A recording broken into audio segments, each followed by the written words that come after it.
নমস্কার, জয়া ব্লগসের আরেকটি নতুন ভিডিওতে আপনাদের অনেক স্বাগত। এখন বিকেল প্রায় ওই 5:30 মতো বাজে। আর এখন আমি একটু আমার ছেলের জন্য ওটসের খিচুড়ি রান্না করব। এই যে নিয়েছি বিনস, গাজর, আলু আর মসুর ডাল। এবারে সবগুলোকে হালকাভাবে ভেজে নেব। আমি সর্ষের তেলেই ভাজছি, কারণ আমার ছেলে ঘি বা বাটার কোনো কিছুই সহ্য হয় না। এই যে হালকা ভাজা মতো হয়ে গেছে, এবার তাতে পরিমাণ মতো নুন দিয়ে দেব আর সামান্য মতো হলুদ।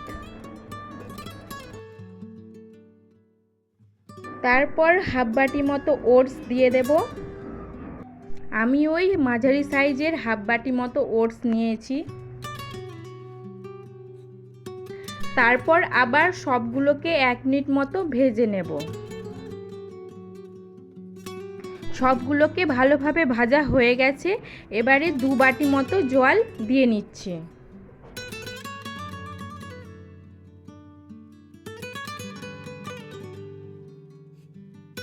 পরিমাণ মতো জল দেওয়ার পর এবারে প্রেসারের মুখ ভালোভাবে আটকে 3টে সিটি দিয়ে নেব। আর এইদিকে আমারও হালকা খিদে পেয়ে গেছে, তাই আমার জন্য শসা কেটে নিয়েছি।